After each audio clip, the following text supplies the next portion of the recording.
120 হার্জের super AMOLED প্যানেলের ডিসপ্লের smartphone যদি 20,000 টাকার আশেপাশে পাওয়া যায় এবং তার সাথে স্ন্যাপড্রাগনের 732G প্রসেসর এবং স্টোরেজ স্পিকারের সাপোর্টটা পাওয়া যায় তাহলে তো কথাই নেই। আর এই রকম ফিচারের সাথেই এসে পড়েছে Redmi Note 10 Pro স্মার্টফোনটা। আর এই ফোনটার ইন্ডিয়ান ভার্সনের জন্য ইন্ডিয়াতে প্রাইস রাখা হয়েছে শুধুমাত্র 15,999 রুপি, যেটাকে কিনা বাংলাদেশি টাকায় কনভার্ট করলে 18,600 টাকার মতোই পড়বে। আর এই বাজেটের মধ্যে Xiaomi চেষ্টা করেছে কনজিউমারদের ইচ্ছা অনুযায়ী সব ধরনের স্পেসিফিকেশন তাদের স্মার্টফোনে প্রোভাইড করার জন্য, এবং এই ফোনগুলো দেখতেও বেশ প্রিমিয়াম। তার সাথে এখানে 6GB র্যাম থেকে শুরু করে 8GB র্যামের সাপোর্টটা আপনারা পেয়ে যাবেন। So hey guys, Shanto here. Redmi Note 10 Pro স্মার্টফোনটা সম্পর্কে সম্পূর্ণ বিস্তারিতভাবে জানাচ্ছি আজকের এই ভিডিওতে। তার সাথে বাংলাদেশের মার্কেটে কবে নাগাদ এবং কেমন প্রাইসে ফোনগুলোকে অফিসিয়াল অথবা আনঅফিসিয়াল ভাবে আমরা পেয়ে যাব সেই সম্পর্কে জানা যাবে আজকের এই ভিডিও থেকে। তাই ভিডিওটা একদম শেষ পর্যন্ত দেখুন, আর ভালো লাগলে লাইক করতে ভুলবেন না। সর্বপ্রথমে জানা যাক Xiaomi Redmi Note 10 Pro স্মার্টফোনটার বক্স কন্টেন্ট সম্পর্কে। ডিভাইসটাকে আনবক্স করলে আপনারা ডিভাইসটার পাশাপাশি সিম ইজেক্টর টুল, একটি টিপিইউ কেস, তার সাথে 33 ওয়াটের চার্জিং ব্রিক এবং USB Type-C ডাটা কেবল পেয়ে যাবেন। আর বন্ধুরা, ভিডিওর শুরুতে আমি বলে রাখছি যে Xiaomi Redmi Note 10 Pro স্মার্টফোনের ইন্ডিয়ান ভার্সন আর গ্লোবাল ভার্সনে সামান্য কিছুটা পার্থক্য রয়েছে, যেটা কিনা আমি ভিডিওর মধ্যে বলে দেব, তাই অবশ্যই ভিডিওটা মনোযোগ সহকারে দেখবেন। ওকে, ডিজাইন এবং বিল্ড কোয়ালিটির কথা বলতে গেলে খুব দারুণ ডিজাইনের সাথেই এবার Xiaomi তাদের Redmi Note 10 সিরিজের স্মার্টফোনগুলোকে লঞ্চ করেছে। Xiaomiর পূর্বের নোট সিরিজের মতোই Redmi Note 10 স্মার্টফোনটার ফ্রন্ট আর ব্যাকে পাওয়া যাবে Gorilla Glass 5 এর প্রোটেকশন, তবে এই ফোনটার পুরো বডিটাই প্লাস্টিকের তৈরি। এছাড়া ফোনটার পেছনে আপনারা কোয়াড ক্যামেরা সেটআপের পাশাপাশি নতুন ধরনের ক্যামেরা বাম্প দেখতে পাবেন। অনেকটাই Redmi K40 স্মার্টফোনের মতোই রাখা হয়েছে এই ফোনটার ডিজাইন, তবে ক্যামেরা বাম্পের জায়গায় মেইন ক্যামেরা সেন্সরকে কিছুটা হাইলাইট করা হয়েছে। তো এর মাধ্যমে আপনারা ডিফারেন্স করতে পারবেন যে Redmi Note 10 স্মার্টফোন কোনটা আর এর প্রো অথবা প্রো ম্যাক্স স্মার্টফোন কোনটা। আর কস্ট কাটিং করার জন্য AMOLED ডিসপ্লে থাকা সত্ত্বেও পাওয়ার বাটনের মধ্যে ফিঙ্গারপ্রিন্ট স্ক্যানারটাকে যোগ করেছে Xiaomi। আর প্রথমবারের মতো Redmi Note সিরিজের ফ্রন্ট সাইডে আমরা সুপার AMOLED প্যানেলের ডিসপ্লে দেখতে পাবো, যেখানে কিনা 120 হার্জের রিফ্রেশ রেট ইউজ করেছে Xiaomi। তাছাড়া এই ফোনটিতে 240 হার্জের টাচ স্যাম্পলিং রেটটাও পাওয়া যাবে।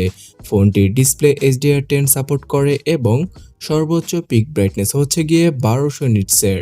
তাই অবভিয়াসলি এবার পারফরমেন্স, ব্যাটারির পাশাপাশি ডিসপ্লের ক্ষেত্রেও সবচেয়ে ভালো কোয়ালিটির ডিসপ্লেটাই বাজেট অনুযায়ী ইউজ করেছে Xiaomi তাদের Redmi Note 10 Pro স্মার্টফোনটিতে। আর সুপার অ্যামোলেড প্যানেলের ডিসপ্লে হওয়ায় এখানে খুব ভিভিড এবং পাঞ্চি কালার শো করবে ডিসপ্লেতে যখন কিনা আপনারা কন্টেন্ট ওয়াচ করবেন। তাছাড়া ডার্ক মোডে ফোনটাকে ইউজ করলে ফোনের ব্যাটারি লাইফটাকে আরও বেশি ইনক্রিজ করা যাবে এবং 240 হার্জের টাচ স্যাম্পলিং রেটটার জন্য ফোনটাকে টাচ করেও আপনারা খুব ভালো একটা এক্সপিরিয়েন্স পেয়ে যাবেন। তাছাড়া এই স্মার্টফোনটাতে IP53 রেটিংটা রয়েছে, তো আপনারা বুঝতেই পারছেন যে ওয়াটার এবং ডাস্ট রেজিস্ট্যান্টের সাথেই আসে এই স্মার্টফোনটি। তবে আমি বলবো না যে ফোনটাকে পানিতে চুবানোর জন্য, তাতে করে ফোনটা নষ্ট হয়ে যেতে পারে। আর সফটওয়্যার হিসেবে Android 11 এর পাশাপাশি MIUI 12 এর সাপোর্টটা পাওয়া যাবে আউট অফ দ্য বক্স, তবে খুব শীঘ্রই MIUI 12.5 এর আপডেটটা প্রোভাইড করবে Xiaomi। তারা এটা প্রমিস করেছে এবং MIUI 12.5 এর মাধ্যমে খুব ভালো একটা এক্সপিরিয়েন্স পাওয়া যেতে পারে MIUI 12 থেকে, কারণ আপনারা সকলেই জানেন বর্তমানে Xiaomiর ইউজাররা MIUI 12 থেকে তেমন একটা ভালো সার্ভিস পাচ্ছে না এবং এক্সপিরিয়েন্সটা তেমন একটা ভালো পাওয়া যাচ্ছে না। তাই আশা করা যাচ্ছে এর পরবর্তী ভার্সনে ইউআইটাকে খুব বেশি ফাস্ট এবং লাইট করা হবে।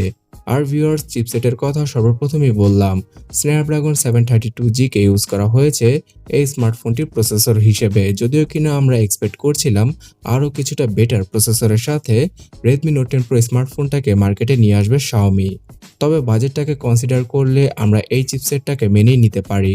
তো Snapdragon 732G থাকায় এখানে 4G কানেক্টিভিটির সাপোর্টটাই পেয়ে যাচ্ছি আমরা।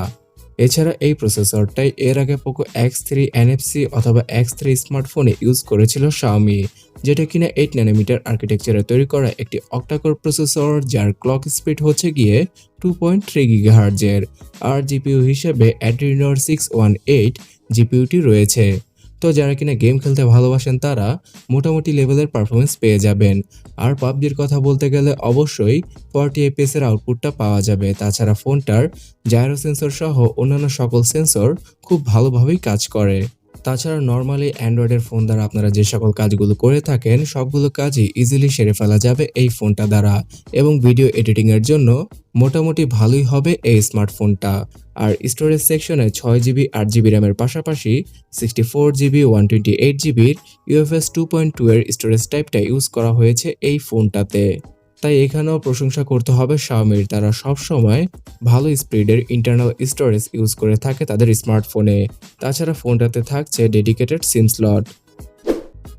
আর ক্যামেরা সেকশনে হয়তো আপনারা কিছুটা কনফিউশনে পড়তে পারেন, কারণ ইন্ডিয়ান ভেরিয়েন্টের সাথে গ্লোবাল ভেরিয়েন্টের কিছুটা পার্থক্য রয়েছে। 64 মেগাপিক্সেলের কোয়াড রিয়ার ক্যামেরা সেটআপ থাকছে Xiaomi Redmi Note 10 Pro স্মার্টফোনটার ইন্ডিয়ান ভেরিয়েন্টে। অন্যদিকে গ্লোবাল ভেরিয়েন্টে থাকছে 108 মেগাপিক্সেলের কোয়াড ক্যামেরা সেটআপ। অর্থাৎ ইন্ডিয়াতে যে ফোনটাকে প্রো ম্যাক্স নামে লঞ্চ করা হয়েছে সেই ফোনটাকে তারা গ্লোবালি Redmi Note 10 Pro নামে লঞ্চ করেছে। তো আপনারা যাতে কনফিউশনে না পড়েন তাই আমি এই ব্যাপারটা ক্লিয়ার করে দিলাম। আর বাংলাদেশের মার্কেটে ইন্ডিয়ান ভেরিয়েন্টটাই অফিসিয়াল অথবা আনঅফিসিয়াল ভাবে আসার সবচেয়ে বেশি সম্ভাবনা রয়েছে। আর ভিউয়ার্স, এই 64 মেগাপিক্সেলের মেইন সেন্সরটি হচ্ছে গিয়ে স্যামসাং এর GW3 সেন্সরটি, যার অ্যাপারচার f1.9, এবং এই স্মার্টফোনটার main camera sensor by default 16 মেগাপিক্সেলের ছবিগুলি ক্যাপচার করবে, কারণ এখানেও 4টি পিক্সেল মিলে একটি পিক্সেলে রূপান্তরিত হয়ে আপনাকে খুব ভালো একটা বেটার কোয়ালিটির ক্যামেরা আউটপুট দিবে।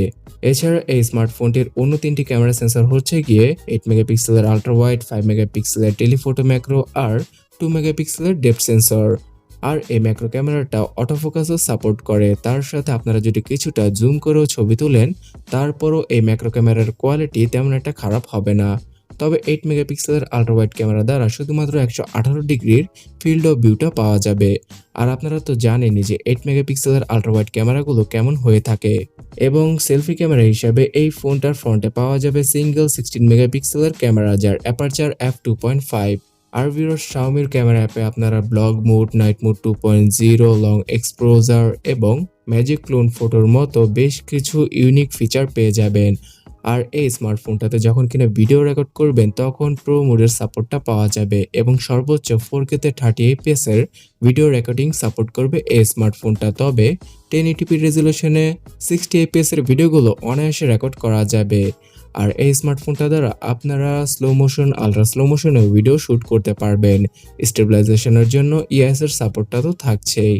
আর Xiaomiর এই ডিভাইসটাকে পাওয়ার ব্যাকআপ দেওয়ার জন্য 5020 mAh ব্যাটারির পাশাপাশি 33 ওয়াটের চার্জিং স্পিডটা ইউজ করা হয়েছে, যার জন্য কিনা প্রায় 1 ঘন্টার মধ্যে এই স্মার্টফোনটাকে ফুললি চার্জ করা পসিবল হবে।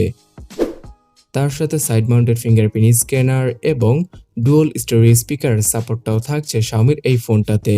এবং Xiaomiর অন্যান্য সকল স্মার্টফোনের মতোই IR blaster, FM radio, wifi, bluetooth 5.1, GPS এইসবের সাপোর্টও পাওয়া যাবে রেডমির এই স্মার্টফোনটাতে। এবং 3.5mm হেডফোন জ্যাকটাকেও আমরা দেখতে পাবো ফোনটার একদম উপরে। সো বন্ধুরা, হয়তো সকলেরই এই স্মার্টফোনটা পছন্দ হয়েছে, আর হবেই না কেন।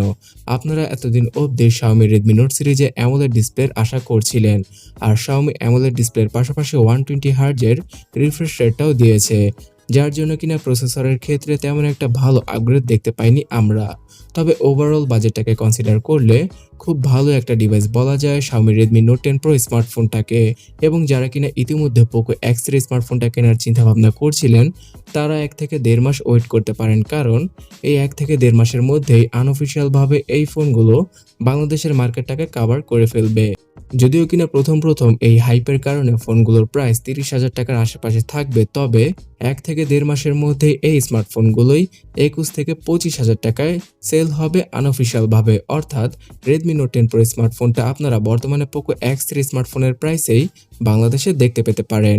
আর অফিসিয়ালি যদি এই ডিভাইসগুলো বাংলাদেশে আসে, যেটা কিনা অবশ্যই আসবে, তখন Redmi Note 10 Pro স্মার্টফোনটার প্রাইস 30,000 টাকার নিচে অর্থাৎ 28,000 টাকার আশেপাশে হতে পারে, এটাই আমি এক্সপেক্ট করছি। আর খুব শীঘ্রই বাংলাদেশের মার্কেটে এই ফোনটা লঞ্চ করে দেওয়া হবে। লঞ্চ করা হলে আমি অবশ্যই ভিডিওর মাধ্যমে আপনাদের জানিয়ে দেব। তার জন্য আপনি শিওর হয়ে নিন যে নিচে থেকে লাল কালারের সাবস্ক্রাইব বাটনটা আপনি ক্লিক করে রেখেছেন কিনা। আর ক্লিক করে থাকলে বেল আইকনেও আবার ক্লিক করুন এবং সেখান থেকে অল করে দিন, যাতে করে সেই ভিডিওটার নোটিফিকেশন আপনারা মিস না করে যেতে পারেন। তো ভালো থাকুন, দেখা হচ্ছে পরবর্তী ভিডিওতে। আল্লাহ হাফেজ।